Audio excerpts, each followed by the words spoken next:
Yo, Hideyuki, the Rebelling Rose, the one chained to oblivion, returning yet again with another excellent video. Whoo, man, today we're going to be talking about an awesome Kamen Rider inspired game, and that game is Kijutsu Rider.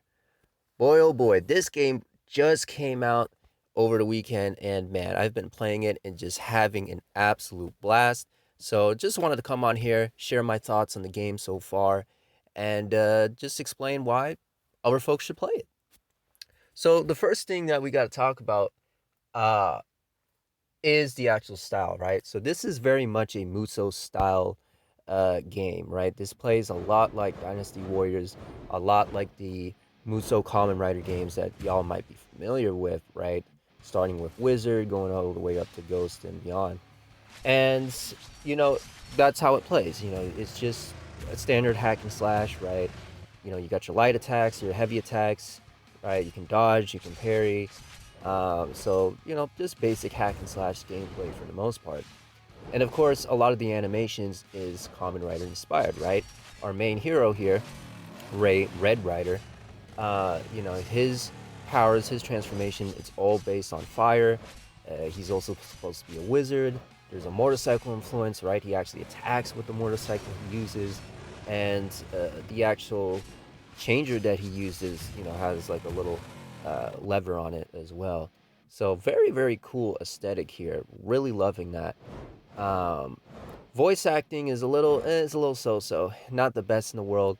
But it fits for what type of game this is.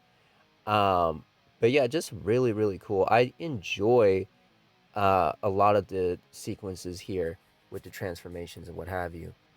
As for its story, it's pretty standard, right? Pretty standard Kamen Rider stuff, right? You have this big corporation that's, in the city lurking and what have you.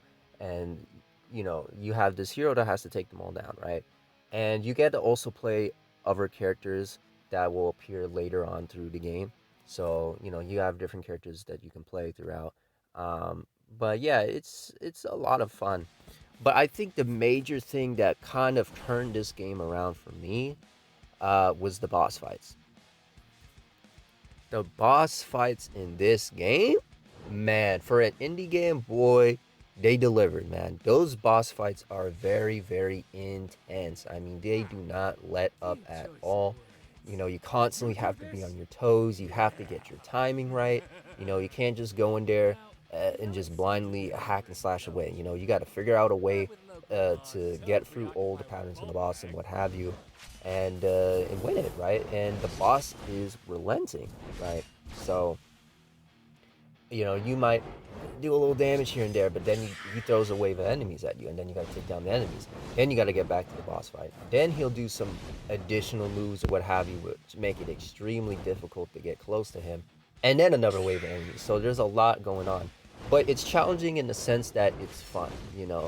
And this is where we get the essence of gaming. As unpolished as this may look, and it's an indie game, so I can kind of give it a pass for that. And as many other issues that it may have, the quality is a little low, right? Graphics isn't too great. It's very PS2 looking. It has the essence. It has the main thing that makes a game fun, that makes a game enjoyable and want to play over and over and over again. And it's those boss fights. Those boss fights really turned it around for me. Because when I was first playing it, I was like, it's okay. It's kind of your average Musou game. And then when I got to those boss fights, I'm like, okay, hold on now. We're getting to a little higher levels now. Now we're getting into something a little more interesting, right? So yeah, this game has 15 levels, 10 unique boss fights. And man, there's just a lot to take on. It's a very short and sweet game. But it works for what it's trying to do. I think it's a lot of fun. I think that it's a very cool game.